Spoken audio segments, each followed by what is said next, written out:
Welcome to Fine Cuisine and Etiquette with your host, Oliver Gerald the Eater, your guide to the finer things in life. Is there anything more prototypically Christmas than candy canes? I mean, other than higher rates of depression, motor vehicle accidents, and visiting friends and family that you wouldn't piss on if they were on fire. Because what better way to commemorate the birth of the bearded Messiah than with a candy shaped like a walking stick? A stark reminder that we'll all end up feeble and useless. Like most sugary treats, candy canes came about as a way to get adorable little children to shut the f*** up. In the late 17th century, the choir master at Cologne Cathedral was beset by a cluster of screaming brats, so we asked the candy maker for some sugar sticks to stuff in the kids' noise holes. Unfortunately, it didn't quite work as intended, and 350 years later, children are still a gigantic pain in the arse. Meanwhile, those hook-shaped candies that were originally meant to pacify all the whiny little headaches across the globe are a thriving business, with more than 1 billion candy canes sold throughout the holidays. And in honor of the biggest headache of all, I'd like to take a look at some candy canes that appropriate famous American junk food brands, starting with Skittles.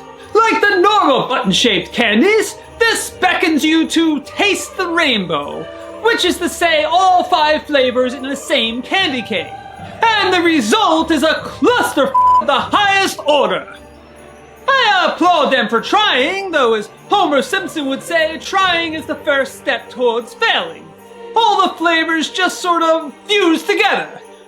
I get what they were going for, but even if you grab a handful of disparate Skittles, it's not a vile cacophony like this. No flavors stand out. In fact, no flavors are even truly recognizable. Moving right along to red, white, and blue Airheads. Now, I won't make the obvious connection between the name of this candy and America's intellectual capacity. That's low-hanging fruit. But I will say that few treats epitomize the mindless oral fixation embodied by candy canes quite like this. Oh, it's time for another root canal, courtesy of the Great White North. Do you know I had to have a moat installed because of you? How'd you get past all the motion sensors? Pixie magic. You know, I don't do the whole supernatural thing. I saved that shite for my American counterpart. What? Our combined powers overwhelmed your pitiful security. What are you even doing here, anyway?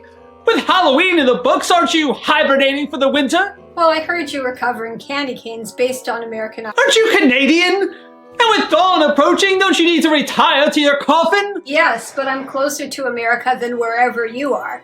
And the US didn't steal my fish and chips or whatever your beef is. They exist! That's more than enough! So I figured I'd offer my assistance. An outsider-insider perspective, if you will. Fine! Not like anyone's watching this anyway.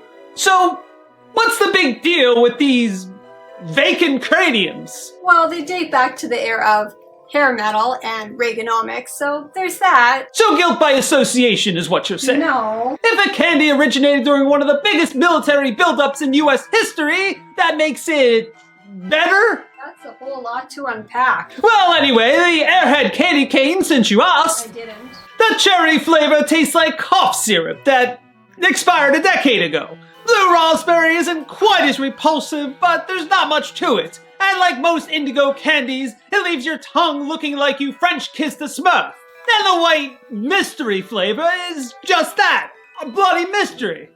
Some sort of random fruity flavor, and I don't give enough of a to investigate it further. So there we have it. A mediocre candy makes for a mediocre candy cane.